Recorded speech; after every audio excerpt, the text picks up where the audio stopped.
안면거상 수술은 한 번 하면은 두 번은 못 한다더라, 혹은 안면거상 수술은 뭐 평생에 뭐 두 번밖에 못 한다거나 뭐 이런 얘기들은 안녕하세요. 세상에서 제일 예쁜 당신을 위한 닥터 강민조입니다. 오늘은 안면거상의 오해와 진실에 대해서 여러분들께 좀 알려드리려고 하는데요. 어떤 것들이 잘못된 오해인지, 어떤 것들이 진실인지에 대해서 알려드리는 시간을 갖도록 하겠습니다.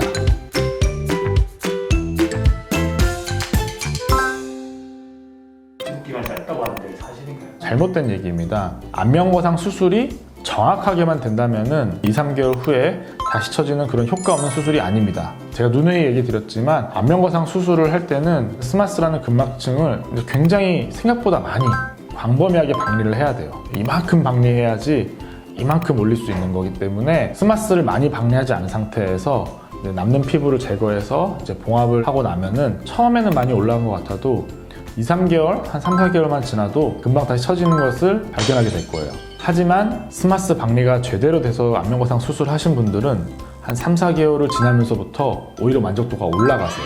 잠붓기도 빠지면서 얼굴도 더 작아지고 흉터도 옅어지고. 그래서 안면거상을 알아보시는 여러분들은 반드시 수술 후에 6개월이나 1년이 지났어도 안면거상의 효과가 잘 유지되는지를 꼭 확인하셔야 합니다. 안면거상은 50대부터 하는 수술인가요?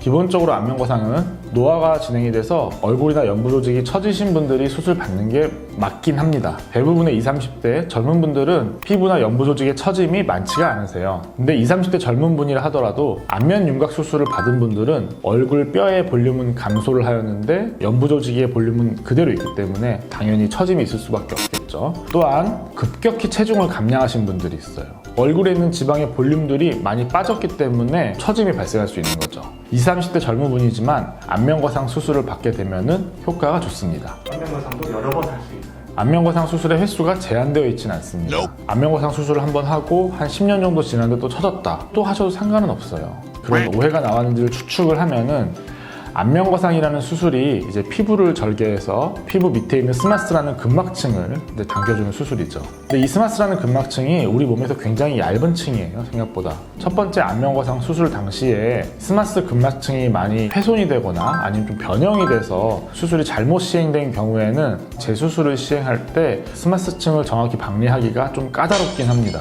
하지만 경험이 많은 원장님께 수술을 받게 되면은 여러 가지 흉조직들과 스마스를 같이 붙여서 거상을 할 수 있기 때문에 충분히 재수술도 가능합니다. 켈로이드 피부인 사람은 안면거상 수술 받을 수 없나요? 상담을 받으시는 분들이 굉장히 많이 하는 질문이에요. 비유성 반응과 켈로이드의 가장 큰 차이점은 흉터가 있는 범위의 차이가 있습니다. 외과적인 수술을 통해서 피부를 절개한 적이 있다고 했을 때 절개한 범위나 다친 범위 내에 국한해서 흉터가 올라오게 돼요. 그게 비유성 반응이고, 흉터가 수술한 부위에 있는 게 아니라 주변으로 퍼져나가는구나, 좀 커졌구나 주변으로, 그런 경우에는 켈로이드의 가능성이 높습니다. 본인이 켈로이드 체질이라고 아시는 분들 중에서 진짜로 켈로이드이신 분은 거의 없고요. 대부분이 비유성 반응입니다. 비유성 반응은 왜 생기는 걸까요? 생기는 이유는 봉합 부위가 아물 당시에 피부에 텐션, 즉 장력이 걸려서 상처가 아물게 되면은 그 장력으로 인해서 비유성 반응이 생기게 됩니다. 흉터가 심하게 남는다는 얘기죠. 그래서 안면거상 수술을 하거나 그 어떤 수술을 할 때도 마지막에 피부가 봉합되는 순간에는 피부에 텐션을 최소화한 상태로 봉합을 해야지 비유성 반응이 생기지 않습니다. 구렛나루가 사라진다고 하는데 사실인가요?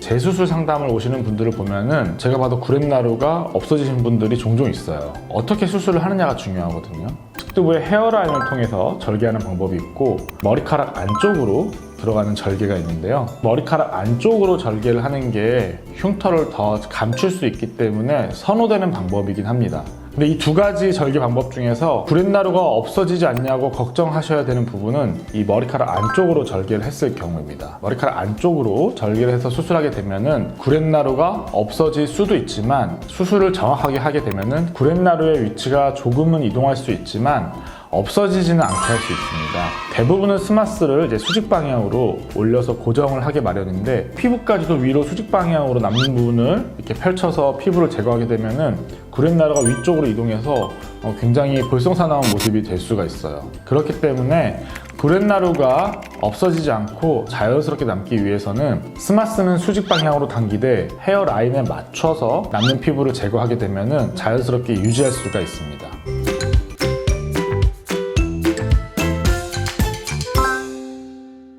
혹시 오늘 제가 알려드린 내용 말고도 평소에 주변 사람들한테 듣거나 온라인 검색을 통해서 알게 된 내용이 있는데 과연 그게 진실인지 궁금하신 내용이 있다고 하면은 저희 채널에 댓글 남겨주시면은 제가 답변 드리도록 하겠습니다. 지금까지 세상에서 제일 예쁜 당신을 위한 닥터 강민조였습니다.